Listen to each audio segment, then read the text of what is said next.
네, 수업 나가도록 하겠습니다. 안녕하세요. 네, 안녕하세요.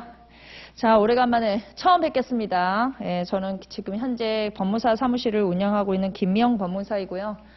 부동산 등기법 강의는 한 10년 가까이 된 것 같아요, 지금. 예전에 이제 법무사 2차 스터디 매니저부터 해서 민법, 민소법 해갖고 제가 다 채점도 다 해봤고, 등기법만 한 지금 6년을 넘어서 한 7년, 8년 정도 하는 것 같아요. 그래서 이제 1차뿐만 아니라 2차에 관해서도 어느 정도 정보를, 데이터베이스를 갖고 있다, 이렇게 생각하시면 될 것 같고, 그래서 우리가 실무적으로 중요한 부분과 시험적으로 중요한 부분이 다르다는 것을 제가 이제 강의하면서 제가 말씀드릴 겁니다. 제 강의는 사실상 입문자들이 굉장히 어려워하는 강의라고 보시면 돼요. 입문자들은 이제 기본 베이스가 없으시기 때문에 기본 베이스를 중심으로 해서 올라오셔야 되는 거 맞지만 사실상 1년 동안 이 기본 베이스를 가지고 해서 객관식으로 풀 수 있는 건 아무것도 없어요, 사실은.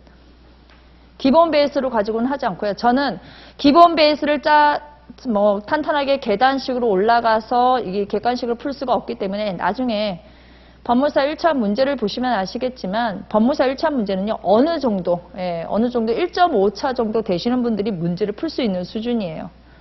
흔히 말해서 기역, 니은, 디귿, 리을 가지고는 문장을 만들 수 없듯이 단어가 있다는 전제에서 제가 문장을 만들어 나가는 사람이기 때문에 기본적인 내용을 알 수가 없다면 여러분들이 검색이라든가 아니면 저에게 질문을 해주시면 되겠고, 모르는 거에 대해서는 당연하게 무릎을 꿇고 확실하게 모릅니다 하고, 저도 모르는 것이 있으면 저도 모릅니다 하고 제가 말씀을 드릴 거예요.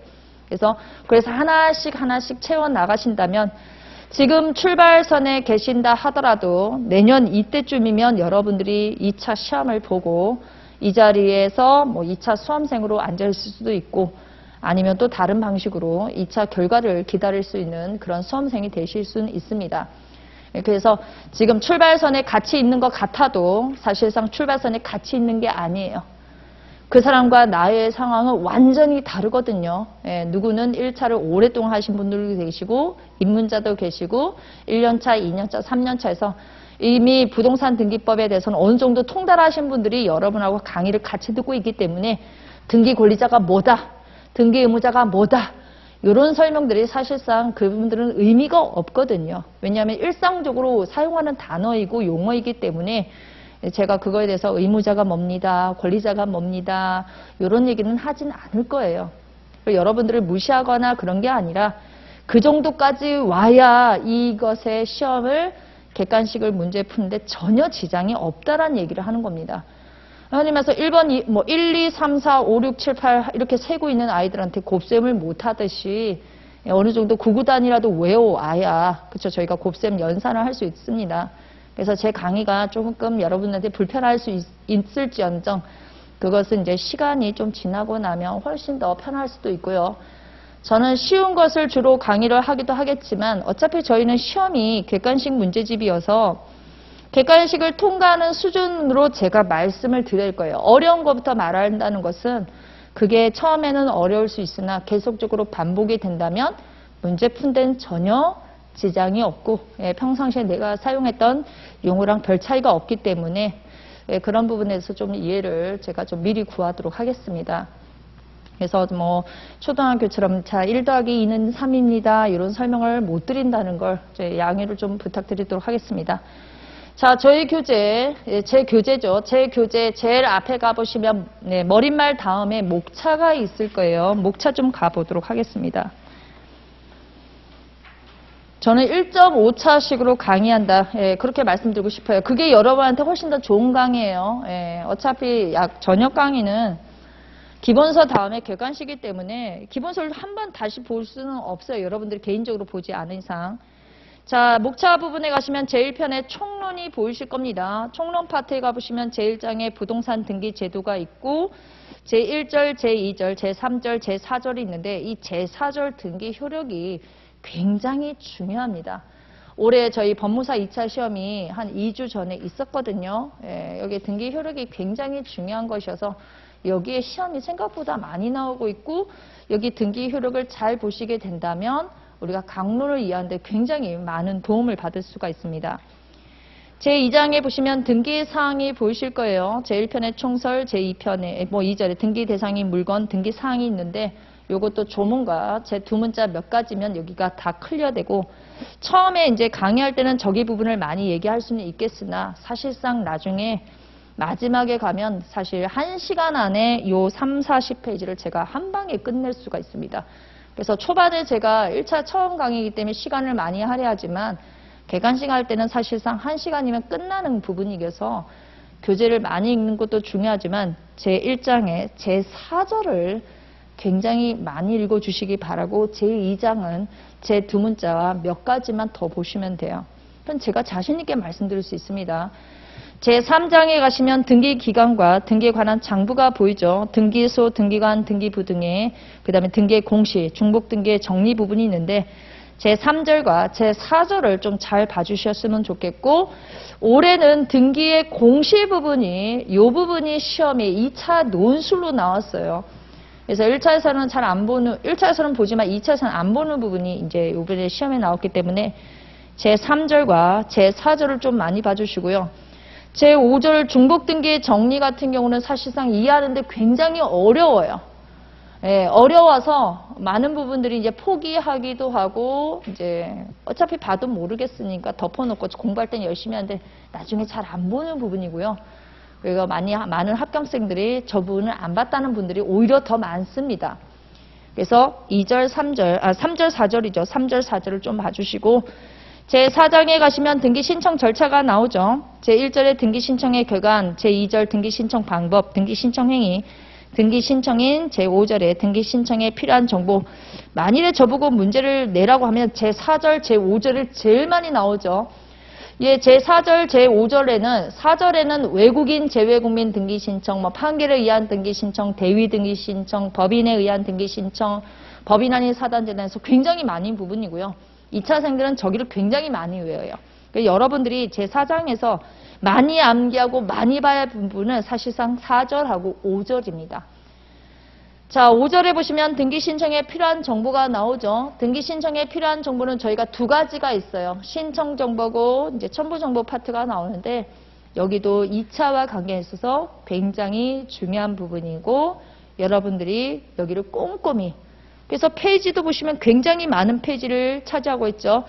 제4절에서 제5절까지는 거의 50페이지가 넘어요. 그쵸? 그만큼 할 얘기가 많다는 얘기고 제5절에서 제5장까지 보시면 역시 여기도 거의 60페이지, 70페이지가 가까이 된다는 것은 굉장히 많은 내용이 적혀 있다는 것은 시험 문제도 굉장히 많이 나오고요. 실무상 저희가 토지 거래 허가라든가 농취증 이런 부분들이 다 여기 쏟아져 있다고 보시면 돼요. 제5장에 가시면 등기 신청, 등기 실행 절차가 나오죠. 제1절에 보시면 이제 등기 실행 절차라는 것은 신청인의 등기를 신청하게 되면 등기소에서 어떤 일이 일어나는지가 거기에 나오고 있습니다.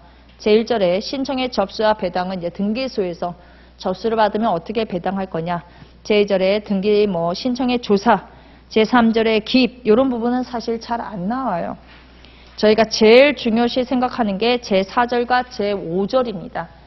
제4절과 제5절, 특히 제5절이 굉장히 중요한 논점이고 2차생들한테도 굉장히 중요하고요. 여러분들이 이제 기본서를 보시게 되면 여기저기 섞여 있는 부분에 등기 신청 각하 부분이 있어서 굉장히 중요합니다. 정말 중요해요.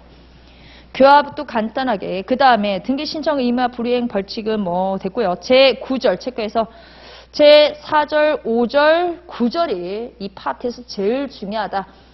만약에 여러분들이 공부를 하실 때는요. 1번부터 10번까지 그대로 공부하시는 거 아닙니다. 일할 때도 저희가 우선순위가 있잖아요. 그쵸? 아침에 출근을 하거나 강의실에 딱 앉았을 때 아니면 독서실에 앉았을 때 오늘은 뭐부터 봐야 되겠다. 내가 오늘 아무리 바빠도 이 부분은 꼭 처리를 하고 가겠다. 그런 부분이 있다면 2장에서는 저 세 가지입니다. 바로 보정, 취하, 각하, 등기 완료 후의 절차 이 세 가지가 굉장히 중요한 자리다. 이렇게 보시면 돼요. 제6장 등기기관의 처분에 대한 이의는 여기는 통으로 많이 봐주셨으면 좋겠고요. 올해 2차생들한테 제가 굉장히 많이 강조를 하고 외워라 했는데 안 나왔어요. 이거는 2차생뿐만 아니라 1차생들한테 굉장히 중요한 건데 저희가 소송을 하게 되면 불복을 하게 되면 항소나 상고를 가는데 등기법에서 유일하게 이의를 제기할 수 있는 구제 절차가 바로 요겁니다. 그래서 굉장히 중요한 파트고 이 부분을 많이 조문과 같이 봐주시면 좋겠고요. 제2편의 강론에 가시면 부동산 표시에 관한 등기가 나오죠. 제1절, 제2절, 제3절이 나오는데 제2절에 나중에 저희가 하필 등기 같은 걸 배울 거예요. 하필 굉장히 중요하고요.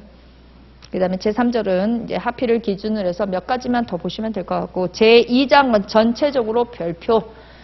네, 제2장은요. 저희가 변경, 경정, 말소, 말소복 등기가 나오는데 여기는 1차, 2차 가리지 않고 너무너무 중요하고요. 실무상 굉장히 중요한 부분입니다.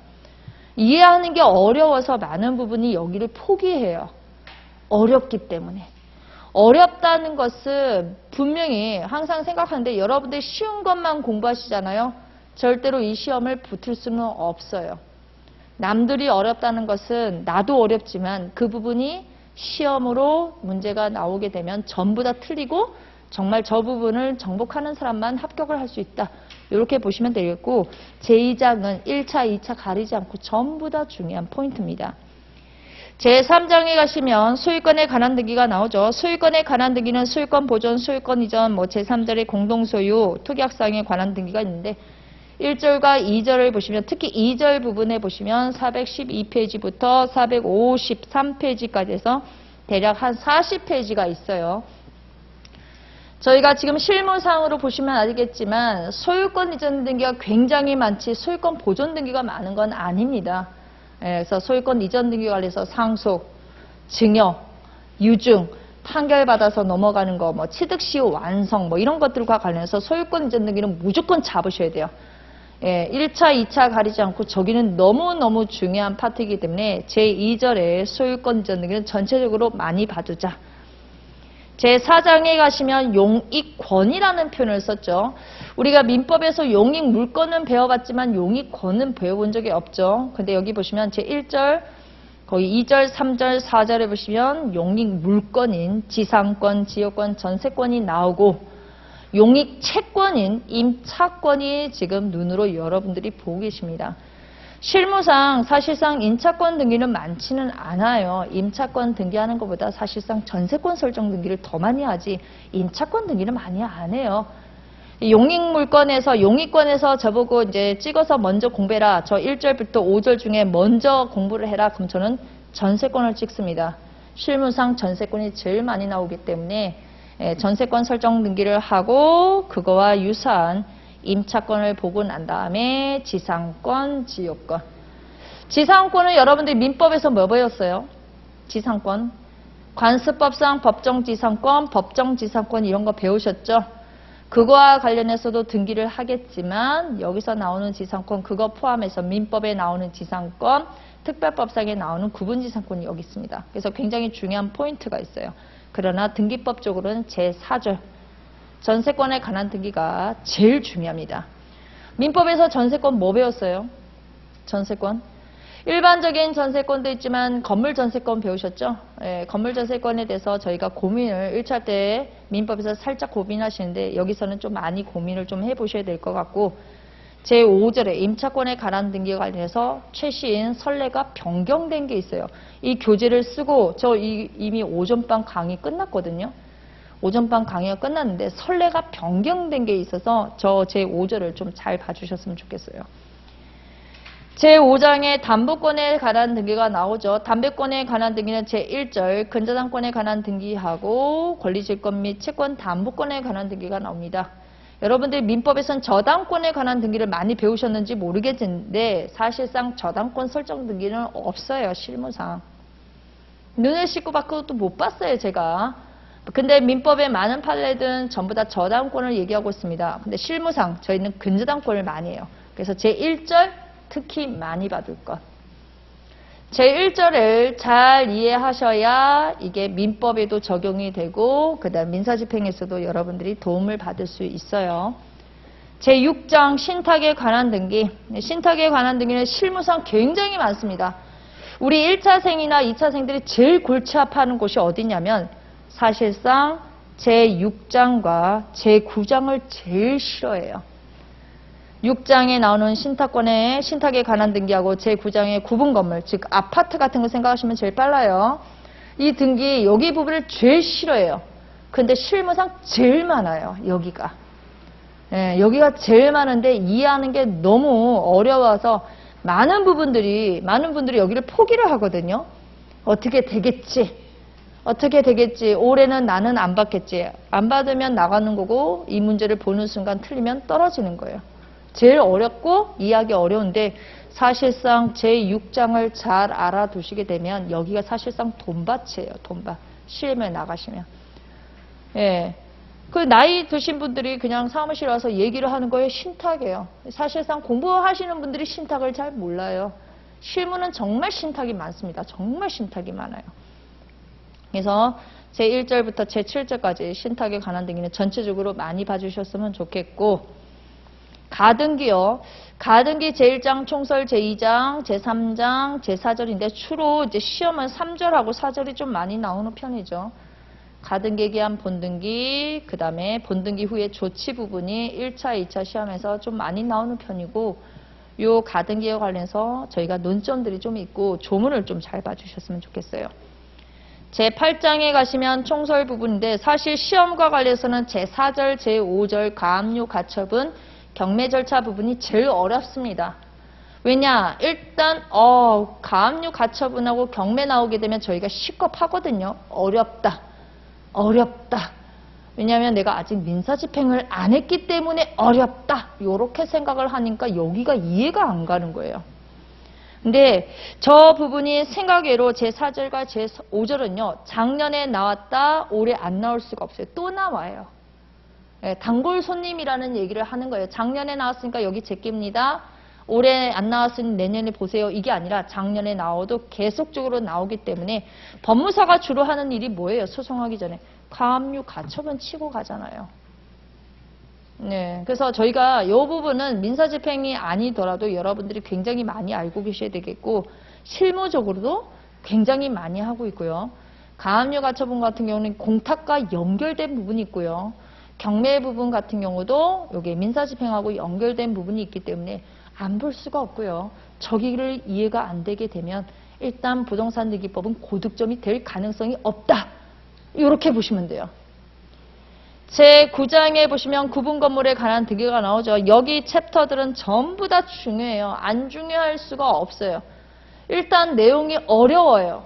네. 아파트는 제가 아파트를 살 때는 아파트 부분만 사는 게 아니라 모두 사요. 아파트 밑에 깔고 앉는 대지 지분도 저희가 사드리기 때문에 여기를 이해하는데 제가 심플하게 말씀드릴 건데 나중에 조문을 일단 먼저 섭렵하고 조문 보시고 난 다음에 여기를 보셔야. 이거 2차생들한테 쓰라고 해도 못 써요. 합격하면 쓸 것 같죠? 합격생도 못 써요. 합격생도 잘 모릅니다. 그래도 합격을 해요. 네. 그러나 이해는 하고 가셔야 돼요. 자꾸 문장적으로 나오니까. 뒤로 넘어가시면 제10장에 환지, 도시 및 주거 환경 정비, 제12장에 도산 절차와 관련된 등기가 이렇게 쭉 나오죠.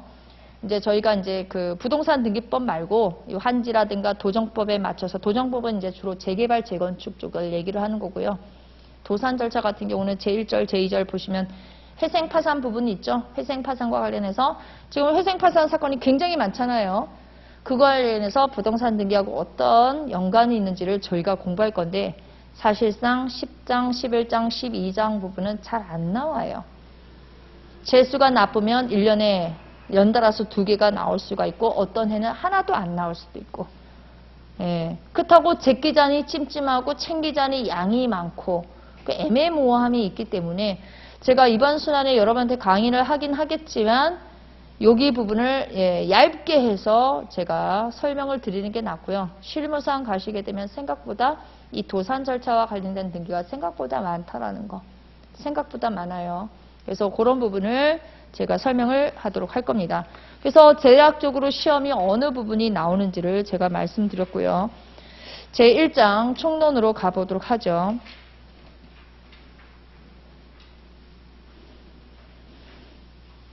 자, 부동산 등기는 부동산은 뭐가 있어요? 저희가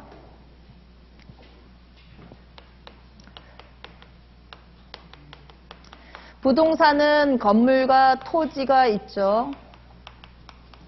건물하고 토지가 있습니다. 그래서 부동산 등기라는 것은 이 부동산의 건물과 토지에 대해서 일정한 장부를 만드는 거죠. 그렇죠? 토지에 대한 장부, 건물에 대한 장부를 만드는데 저희가 이게 공식처럼 외워주셨으면 좋겠어요. 부동산 하나마다 대장이 하나 있고 등기 기록이 하나씩 있는 겁니다. 토지도 대장 하나, 등기 기록 하나. 저희 학원 건물을 보시게 되면 건물 밑에 대지가 있죠. 건물 밑에 대지가 있는데 건물에 대해서 뭘 갖고 있다는 거예요? 건물에 대해서 지자체에서 관리하는 건축물 대장이 있고요. 국가기관에서 관리하고 있는 이 건물에 대한 등기 기록이 있는 겁니다. 토지에 대해서도 뭐가 있어요? 국토교통부 장관이 이제 토지에 대해서 등기 기록을 대장을 이제 만들어져 있는데 토지 대장도 있고 이 토지에 대해서 등기 기록이 있기 때문에 부동산 하나마다 대장 하나, 등기 기록 하나 이렇게 암기를 해주시고 나중에 신탁 등기 가시게 되면 제가 신탁원부도 하나씩 있을 거다 계속적으로 반복해서 암기를 시킬 겁니다. 그래서 요거를 꼭 공식을 잘 기억해 주시기 바랍니다. 그래서 대장 하나, 등기 기록 하나. 그럼 아파트는 어떻게 되는 거예요? 아파트는 각 호실마다 대장 하나, 등기 기록 하나. 그 각 호실이 가지고 있는 토지 지분에 대해서도 대장 하나, 등기 기록 하나. 그렇게 만들고 있다. 그래서 대장에 대해서는 누가 이제 관리를 하고 있고 등기 기록은 누가 관리를 하고 있는지 거기에 대해서 이제 가볍게 설명할 거예요. 실무적으로 저희가 대장을 이제 첨부하는 경우가 있고요. 등기 기록은 이제 전산이 있기 때문에 등기사항 증명서라는 것을 발급받아서 저희가 등기를 신청하러 갈 거예요. 저희가 부동산 등기 같은 경우는 소송은 저희가 절차 개시가 뭐냐면 소를 제기해야 그쵸? 소송 절차가 개시가 되는데 등기 절차 같은 경우는 개시 방법이 4가지가 있어요. 신청, 직권, 촉탁, 그 다음에 명령에 의한 등기에서 이 4가지로 절차 개시가 됩니다. 실무적으로 저희 법무사님들은 어디 관여됐냐? 바로 신청에 대해서 주로 관여를 하고 있습니다. 그래서 신청이나 이제 직권 같은 경우는 이제 등기소에 있는 등기관이 관여를 하고 있고요. 촉탁 같은 경우는 이제 아까 보셔서 아시겠지만 관공서 촉탁이라고 해서 가압류, 가처분, 경매 같은 경우가 이런 경우가 촉탁이고요. 명령은 우리가 등기관의 이의 신청 절차에 따라서 등기소에다가 법원에서 이러이러한 등기를 해줘라 하고 들어가는 명령에 의한 등기였습니다. 주로 이제 시험 같은 경우는 이제 명령은 잘 안 나오고요. 이렇게 3가지가 시험과 관련해서는 신청, 직권, 촉탁이 이렇게 절차 개시 방법이다. 이렇게 보시면 돼요. 저희가 법무사님들도 그렇지만 실무상 지금 신청 같은 경우는 이제 2가지 방식으로 나눠요. 공동 신청도 있고 그 다음에 단독 신청이라는 것도 있고 이거는 이제 신청인이 누구냐에 따라서 나눠지는 거고요. 등기 신청 방법에 대해서는 저희가 전자 신청을 할 거냐 방문 신청을 할 것이냐 이렇게 나눠집니다. 방문 신청은 이제 등기소에다 출석을 하는 것이고요. 그 다음에 전자 신청 같은 경우는 등기소에다가 전산정보 처리 조직을 통해서 송신 또는 송부를 통해서 등기를 신청하는 겁니다. 지금 많은 법무사 사무실에서 사무원을 안 뽑고 있죠. 경기가 안 좋아서도 있지만 왜 안 뽑는 거예요? 전자신청으로. 소송도 마찬가지예요. 저도 요즘에 사무실에 이제 사건이 의뢰 오면 저 예전에는 이제 직접 제가 법원에 가서 제출을 해서 접수를 하기도 하고 우편으로 접수를 했었거든요. 근데 요즘에 저도 우편으로 안 해요. 직접 안 갑니다. 다 전자소송하고 있어요. 그럼 제 핸드폰으로 지금 보정명령이 왔습니다. 접수가 됐습니다. 이게 저거가 다 떠요. 그래서 인터넷이 연결되어 있는 모든 컴퓨터에 핸드폰으로 다 보일 수 있으니까 인터넷이 되어 있는 곳은 모든 곳에서 할 수 있어요. 지금 이게 말이 많죠. 지금 저희가 방문 신청이 거의 90% 이상이란 말이에요. 예, 은행 금융기관에서 하는 것 같은 경우는 이제 근저당이라든가 이런 것은 금융기관에서 전산으로 많이 하고 있는데 지금 전산 정보 처리 조직을 통해서 이제 방문 신청도 등기소를 직접 가는 게 아니라 서울에서 접수하면 지방에서도 바로 접수한 효과를 발생시키는 그런 게 2024년도부터인가 시행이 될 거예요. 그럼 올해 2022년이죠. 그럼 2023년이면 내후년이란 말이에요. 그러면 이제 그 흔히 말해서 지역 소주처럼 지역을 보호하던 법무사 사무실이 있었다면 이제는 없어지는 거예요. 그래서 서울에 있는 법무사님이 제주도까지 직접 가지 않고도 서울중앙에다가 서류를 넣으면 제주도에 접수한 효과가 발생하는 게 조만간 일어난다는 거예요. 그러면 법무법인이라든가 이런 법무사 법인들이 더 날뛰겠죠. 네, 개인 사무실은 거의 사건 받기가 어렵다. 덤핑 사건이 일어날 상황이 더 발생하고 있다는 거. 그래서 저도 부동산 등기법을 강의하고 있는 강사이긴 하지만 사실상 부동산 등기는 시험용이자 권리분석용이지 등기 신청용은 아니라고 생각합니다. 저도. 예, 저조차도 그렇게 생각을 해요. 그래서 많은 부분들이 이제 부동산 등기를 내가 직접 신청하는 대리인으로 신청하는 이런 케이스로 생각해서 보시는 건 또 좋은데 너무 깊이 보지 말자. 시험 적합성에 맞춰서. 어차피 전부 다 뭐예요?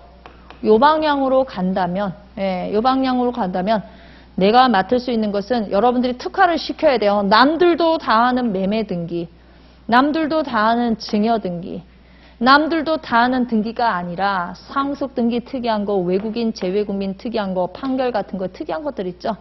그런 걸 잘해서 차라리 정당한 대가를 받는 것을 제가 강추드립니다.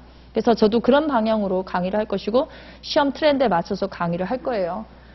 그래서 이렇게 되는구나 이렇게 보시고 공동신청 같은 경우는 저희가 등기의무자, 등기권리자가 공동신청한다는 표현을 볼 거예요. 만일에 매매면 등기의무자가 누구예요? 이 용어를 보시면 아시겠지만 등기의무자라는 것은요. 등기를 넘겨줄 의무를 가진 자를 말하는 거잖아요. 그쵸? 권리자는 뭐예요? 등기를 넘겨받을 권리가 있는 사람이에요. 그럼 매매로 인한 소유권 이전 등기할 때 등기의무자는 누구예요? 매도인을 말하는 거죠. 매도인도 등기 기록에 있는 사람이에요. 등기 기록에 있는 사람이 그 사람이 등기 의무자가 되는 거고 등기 기록에 올라가는 사람을 저희가 등기 권리자라고 합니다. 명의신탁 배우셨죠? 우리 민법에서 말판에 부실법 하면서 그 물권편에서 부실법 배우셨을 거예요. 명의신탁. 명의신탁을 보시게 되면 명의신탁엔 세 부류의 사람이 나옵니다. 신탁자, 수탁자, 그 다음에 매도인이라는 사람이 나와요. 이 둘이서 뭐 한 거예요? 매매 계약을 체결을 하죠. 그리고 등기 명의는 누구한테 가는 거예요? 이 사람한테 가는 거죠. 등기 명의는 매도인 명에서 수탁자 명의로 갑니다. 그럼 등기 권리자는 누구고 등기 의무자는 누군 거예요? 매도인이 등기 의무자가 되는 것이고 등기 기록은요. 수탁자 이름으로 가니까 이 사람이 등기 권리자가 되는 거죠. 그쵸? 이 사람은 돈 주고 계약은 체결했지만 이렇게 넘어가는 거잖아요. 그래서 등기 의무자가 누구냐, 등기 권리자가 누구냐는 것은 용어를 봐도 딱 알 수 있어요. 의무를 지는 자, 권리를 가진 자. 등기 기록으로 판단한다는 거예요. 등기 기록으로. 그래서 보시고 그런 의미를 모르겠다. 그럼 찾아보시고 계속 이해가 안 되시면 저한테 근저당 설정할 때 등기 의무자가 누구일까요? 아니면 근저당 말소할 때 등기 권리자가 누구일까요? 그런 건 제가 중간중간 말씀드릴 것이고요. 처음부터 의무자는 얘입니다. 쫙. 권리자는 얘입니다. 쫙. 이건 아닌 것 같아요. 갈 때마다 제가 설명을 드리도록 하겠습니다. 그래서 이렇게 보시고 공동신청은 등기 의무자, 등기 권리자가 단독으로 신청하는 게 아니라 두 사람이 같이 법률사무소에 오거나 아니면 등기소에 직접 출석하시는 겁니다. 이 단독 신청에 관해서 굉장히 여러분들이 궁금해 하시는데 단독 신청은요. 법률에 규정이 있어요. 마음대로 단독 신청할 수 있는 게 아니라 법률의 규정에 의해서 정해진 경우에만 직권도 마음대로 하는 게 아니라 얘도 법률의 규정이 있어야 돼요. 그러면 직권은 누가 등기를 하는 거예요? 직권이면 등기관이라는 공무원이, 등기관이라는 공무원이 하는 거고, 촉탁 같은 경우는 이제 법원에서 아니면 세무서에서 그 부동산에 대해서 이렇게 촉탁으로 야 등기해 이렇게 연락이 오는 것을 촉탁이라고 보시면 될 것 같아요. 그래서 전체적으로 이 정도 보시면 될 것 같고요. 저희가 이렇게 이제 신청을 하잖아요. 뭐 신청을 예를 들었다. 당사자가 등기를 신청할 겁니다. 당사자가 등기를 신청할 수 있지만 또 대리인이 등기를 신청할 수 있겠죠. 대리는 이제 주로 저희가 법무사 입장이니까 법무사가 등기를 신청할 거예요. 그럼 등기를 신청하게 되면 등기소에 등기를 신청을 하게 되면 어디 갑니까? 등기소에서 접수 단계로 가요. 예. 그래서 접수를 뭐 신청하는 곧 신청이자 곧 접수가 되겠죠. 접수를 하게 되면 등기소에서 뭘 하냐면 이제 등기관이 심사를 합니다. 등기관이 심사를 해서 서류가 제대로 꾸며졌는지 안 꾸며졌는지를 보고 난 다음에 등기에 대해서 심사를 해서 제대로 했으면 수리, 제대로 되지 않았으면 보정, 제대로 되어 있지 않으면 바로 각하, 아니면 당사자가 아까 취하, 이런 방식으로 저희가 정리가 되고 있고요. 제가 아까 그 시험 부분에 제일 많이 나오는 게 각하, 이 부분이 제일 많이 나온다고 했죠. 네, 보정, 취하, 각하 이 부분이 시험 바다예요. 특히 각하와 관련해서는 굉장히 중요하기 때문에 조문을 안 보시고 책만 보신다는 건 굉장히 비춥니다. 자, 등기관이 이렇게 해서 심사를 해서 수리할 수 있고 심사를 통해서 보정 명령을 낼 수도 있고 심사를 통해서 바로 각하를 하거나 심사 도중에 당사자가 취하를 할 수가 있습니다. 그래서 수리를 하게 되면 그 단계가 바로 교합이라는 단계가 나올 거예요. 등기 기록에다가 기록을 하는 거예요. 기록을. 교합을 하게 되면 교합이 끝나서 등기 기록에 올라가는 걸로 끝나는 게 아니라 등기 완료 후 조치가 있어요.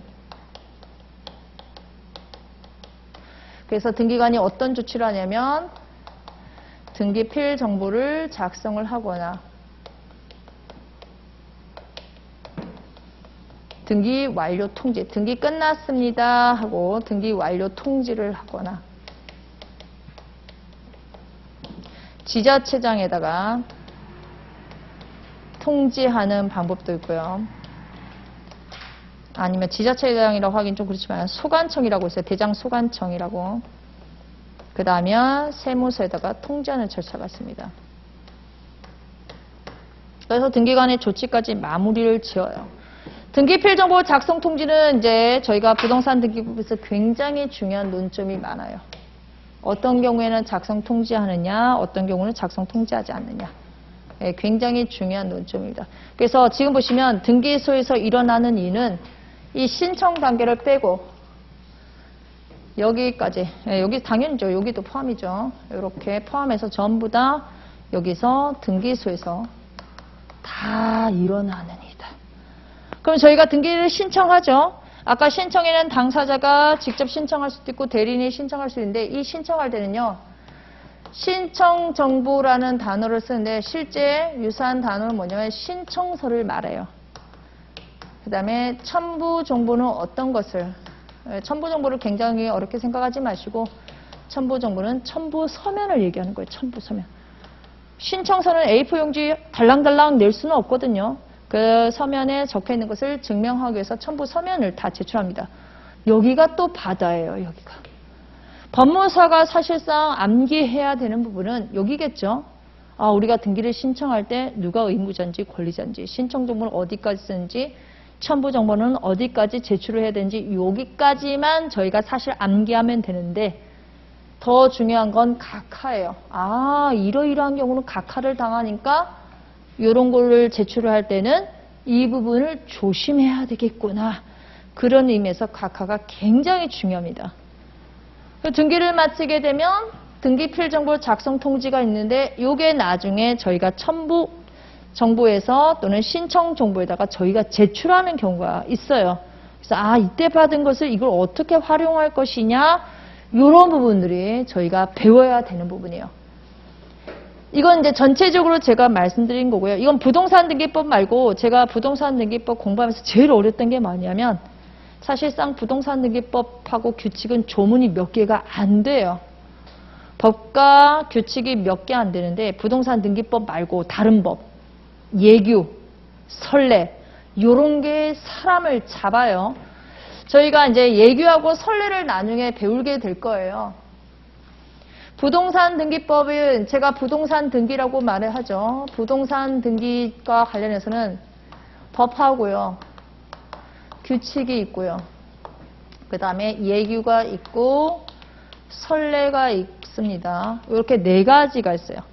법하고 규칙인데 부동산 등기법만 있는 게 아니라 각종 법이 많아요. 예, 여러분들 실무상 저하고 배운 것도 배우시겠지만 실무 나가시면 저하고 배우지 않은 것 관련 법들이 굉장히 많아요. 규칙도 많아요. 그러면 다 알아야 되겠냐? 다 알 필요는 없어요. 일단 부동산 등기법하고 규칙을 잘 외워주시고 제가 봅시다 하면 같이 봐주시면 되겠고요. 이 예규는 사실상 법과 규칙에 구멍이 많겠죠. 민법에서 왜 판례가 왜 많은 거예요? 법은 그렇게 잘 됐으나 법 해석하는데 굉장히 난코스가 많기 때문에 그걸 채워주는 곳이 바로 판례잖아요. 판례도 변천이 있죠. 이 예규도 계속적으로 나와요. 만일에 오늘 예규가 나왔잖아요. 오늘 예규가 나왔는데 다음 시험에 여러분들 시험 직전에 그 얘기가 또 바뀔 수도 있어요. 자꾸 바뀝니다. 자꾸. 선례는 제가 개인적으로 보기에는 민법에서 판례급이에요. 얘는. 여러분들 판례 보시다 보면 민법 조문 다 외운다고 해서 판례를 다 이해하는 건 아니죠. 이것도 마찬가지예요. 왜냐하면 이 선례는요. 부동산 등기법 규칙, 다른 법 규칙을 다 이해를 해도 얘가 안 풀리는 경우가 있어요. 거의 판례급이에요. 그래서 여러분들이 공부하실 때는 판례는요. 무조건 최신 선례는 최신 선례. 여기도 예규도 최신 예규를 꼭 공부를 하시고 공부를 하시고 시험을 보시기 바랍니다. 거의 얘네는 뭐 예규, 선례는 저희 부동산 등기법 과목에서는 굉장히 중요하고요. 그게 예전에는 이제 1차에서만 이제 주로 적용되고 중요하다고 했는데 2차에서도 굉장히 점점 중요해지고 있는 건 확실한 것 같아요. 그래서 법, 규칙, 예규, 그 다음에 선례에 관해서 제 교재도 있고 교재에서 또 교재를 쓰고 났는데 한참 뒤에 또 바뀌면 제가 또 얘기를 할 거예요. 그래서 항상 한 8월이나 이제 그 흔히 말하는 1순환 전에 항상 올라오는 게 있어요. 게시판에. 카페라든가 법무사 카페. 책을 바꿔야 하나요? 물어보시는 분들이 굉장히 많으신데 부동산 등기법이나 그 다음에 상업등기법 같은 경우는 가급 상법, 특히 상법이요. 이 두 과목은 교재를 바꿔주셨으면 좋겠어요. 거기는 정말 많이 바뀌어요. 저도 고쳐놓고 난 다음에 출판사 들어갔잖아요. 그러고 난 다음에 며칠 뒤에 또 새로운 게 나와요. 그럼 그거를 물리고 다시 엎을 수가 없기 때문에 계속적으로 나가되 제가 새롭게 바뀐 걸 자꾸 여러분한테 말씀드릴 겁니다. 그래서 여기가 굉장히 중요하고 이 부분에 대해서는 내년에 시험 직전에 다시 한번 들춰볼 거. 제가 이제 부동산 등기 절차하고 법과 규칙, 선례를 쭉 얘기를 했어요. 그러면 시험에 대해서 좀 얘기를 해볼게요. 많은 분들이 이제 공부를 할 생각에 도대체 부동산 등기법이 몇 문제인지를 저희가 고민을 안 하고 본단 말이에요. 일단 부동산 등기법은요.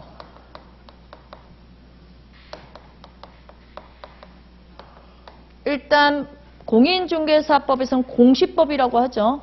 부동산 공시법으로 해서 공인중개사에서 공시법을 배우는데 공시법에서는 부동산 등기법 약간 배우는 거예요. 약간. 많이 배우는 거 아니에요. 그거 들고 오시면 이걸 이해를 할 수 있지만 많은 부분을 커버할 수 있는 건 아닙니다.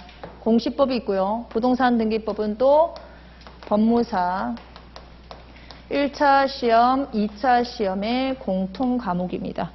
1차 시험에서 저희가 30문제를 풀 거예요. 30문제 오지선다형으로 30문제를 풀 거고 2차에서는 저희가 100점짜리예요. 100점짜리. 100점짜리인데 100점이 구성이 어떻게 되느냐? 바로 논술, 객관식이 아니라 서술형으로 70점. 아까 신청정보, 첨부정보 있었죠? 신청정보하고 첨부정보와 관련한 신청서 작성에서 저희가 작성 실무에서 30점이 있어요. 30점. 100점짜리 시험이에요. 100점짜리. 그래서 1차 할 때 등기법 대충 객관식으로 떼어 들어오면 2차에서 반드시 물먹게 되어 있어요. 요것만 있느냐? 그렇지는 않고요. 법무사 시험에도 있고, 네, 9급 서기보, 등기직렬이라고 하죠. 서기보 시험도 있고, 법원 사무관 승진 시험도 있고요. 제가 이거 왜 쓰겠어요? 유사한 시험끼리 우리가 공부 좀 해보자는 거죠. 그 다음에 법행이 있어요. 법행. 법원행시. 법원행시는 2차 시험이 있어요. 2차. 그래서 1차와 관련이 없는데 이 법무사에서 보시면 아시겠지만 30문제 있죠. 서기보요. 9급 서기보는 25문제. 부동산 등기법 25개. 법원 사무관 승진 시험에서 10개. 해서 공시법은 사실 저희가 쳐주지는 않거든요. 예, 쳐주지 않아요. 정말 문제 풀어보시면 아시겠지만 나중에 너무 쉬워요. 그래서 30문제 25개, 10개에서 한 해만 해도 65개가 나와요. 그러면 내년에 지금 뭐 카페 가봤더니 뭐 법무사를 더 뽑니? 그건 모르는 일이에요. 아무도 공시가 난 게 아니기 때문에 200명을 뽑는지 300명을 뽑는지 알 수가 없어요. 예, 내년에 8월에 시험일지 6월에 시험일지 알 수가 없어요. 그거 소문에 제발 좀 속지 말 것. 소문에 속지 말고 그게 나오게 되면 거기에 맞춰서 준비를 하시면 되지. 거기에서 뭐 더 과연 기득권들이 여러분들이 많이 나오는 걸 원할까요? 많이 나오는 걸? 절대로 가진 사람은 많이 나오는 걸 싫어해요. 여기 앉아 계시는 분들만 많이 뽑으라고 얘기를 하는 거죠. 그렇죠? 65문제가 나오죠. 올해 1차는 끝났어요. 여기 25개, 10개가 보이시죠? 2차 논술 잘 보셨다가 요 논점이 내년 법무사 1차 문제로 나올 수도 있어요. 항상 그랬어요. 1차에서 나오면 2차 문제, 2차에서 나오면 내년 문제 가능성이 높아요. 그 다음에 25개에서 35개는 내년에 1차 시험 보러 가기 전에 문제, 해설, 문제, 해설 그 파트 꼭 공부하시고 시험을 꼭 들어가시게 된다면 분명히 겹치는 지문이 4개에서 5개는 아니면 적어도요. 2-3개는 나와요. 이거는 제 과목만 그런 게 아니라 여러분들이 알고 있는 민사집행이라든가 공탁이라든가 민법, 헌법 있죠. 꼭 같이 공부하셔서 연결해 놓으시면 시험 내년 시험 볼 때 훨씬 더 낫습니다. 그래도 우리가 뭐 법무사 1차 공부하시는 분들이 법무사 시험만 보러 가시는 건 아니죠. 공인중개사 걸쳐 계시는 분들 계시잖아요. 2개 같이 보시는 분들도 계시더라고요. 능력자예요. 법무사 1차 가지고 뭐예요? 9급까지 보시는 분들도 계시더라고요. 9급 1차. 9급은 얘네 영어도 있어요. 영어, 국어. 여기 같이 보시는 분들 계세요. 2차 시험인데 내가 2차 안 될 것 같아. 요거를 같이 보시는 분들도 계세요. 법무사 1차만 공부하시는 분들 계시기도 하지만 여기 곁다리로 이렇게 공부하시는 분들도 계시고요. 여기 내부 성진이가 필요 없죠. 법행하고 또 법무사 2차 같이 공부하시는 분들도 계시잖아요. 능력자예요, 능력자. 그래서 우리 부동산 등기법은 이렇게 있구나. 그래서 시험 문제 제가 나중에 객관식을 보게 되면 여기 법무사 1차, 서기보, 법원 사무관 이 3개를 시험을 전부 다 객관식 문제집에 녹여놨으니까 그렇게 같이 푸시기 바랍니다. 대략적으로 이제 제가 이 부동산 등기법에 관해서 부동산 등기에 관해 절차에 대해서 간략히 설명을 드렸고요. 만약에 궁금하신 것이 있거나 그러면 상담실에 글을 올려주시기 바라고 저희 잠깐 쉬었다가 본 진도 나가도록 하겠습니다.